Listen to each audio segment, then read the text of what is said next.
What's going on, everybody? Rob here, aka Trev2323, TREV2323. I'm not going to do a whole fish review. That's a little squishy right there.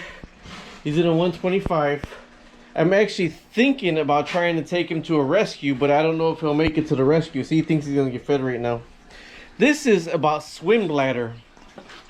This Oranda right here has swim bladder. I'm thinking about actually putting another Oranda in there. So here's the rest of the koi that are in there. And then we have some, if you can see, hiding right there, see the eyeballs? We have some large Plecostomus in here. But this is about swim bladder. See that one frolicking around? She actually got really bad swim bladder for a while. We call it meatball. I don't know if it's, I call she, but we call her meatball.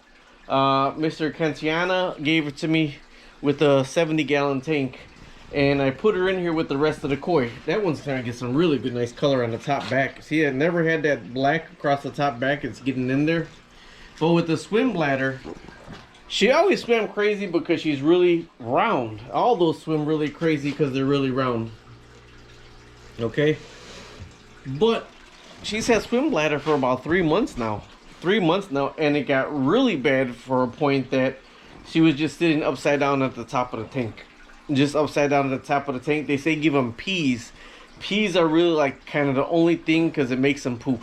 Break the peas, get the skin off the top of the pea, break the skin, break them up, and give them peas. Now they'll all eat peas, but this one really eats and gorges itself. It eats so much to gorge itself. And we were feeding them apparently too much. Apparently we were feeding them too much. We do the partials in the tank and everything. Now I will tell you, when it sleeps, it does sleep upside down. It sleeps at the bottom of the tank upside down. And for a while we were getting scared, like, oh no, is that the end of it? Oh no, is that the end of it?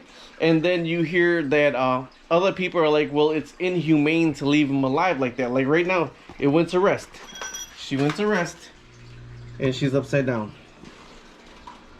Okay, the majority of the day she was fine, swimming around all day, not one time upside down at all. And people say, well, it's inhumane, you should put them to sleep, you should kill them, you should put them in ice water, don't let them suffer like that.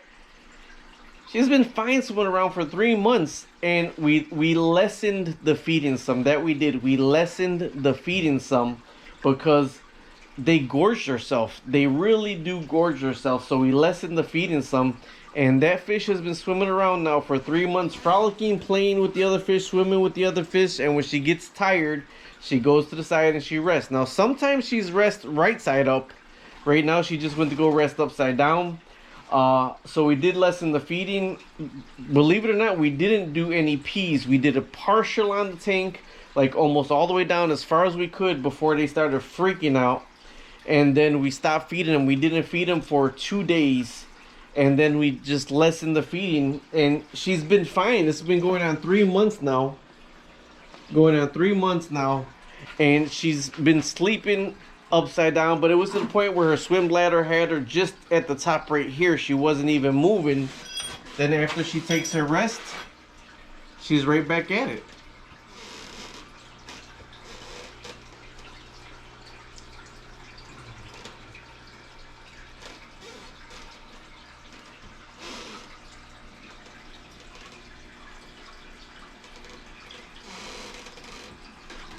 And believe me, even though you see him upside down right there, that one knows when there's food in the tank. She's the first one pushing the rest of the koi out the tank to go eat.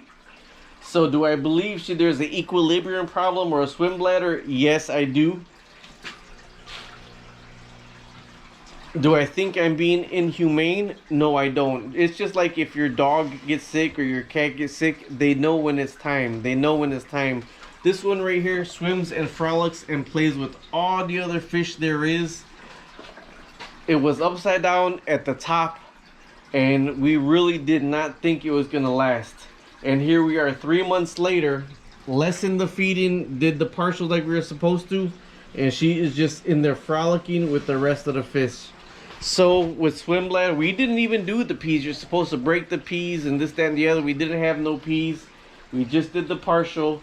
and we didn't feed for 2 days, and we lessened the feeding. And like I said, when we put in now, that little fat thing right there is the first thing at the top still trying to eat. So we really had to lessen her feeding to get her to the point of where she's at. Now for all these guys, it's kind of bad because we lessened their feeding also. But you see, everybody is doing well. As a matter of fact, today I'll probably do another partial on here. We're down to 2 pea pods. And then this is a little squishy right here that I'm seriously considering trying to take him. There's a fish rescue, trying to take him to the big fish rescue. The guy get turned a big indoor swimming pool into a fish rescue. But Squishy is like, man, he's like, he loves, and if he could be out with like a dog running around, he would be protecting my wife. But that's little Squishy right there. But either way, this was about Meatball and Swim Bladder that she got, but she's been doing fine. About 3 months ago, she had it really bad at the top of the tank, and now she's really doing fine, swimming around with everybody else. And she stays around that area because she knows that's where the food gets dropped into. All right, talk to you later. Subscribe, like, and share.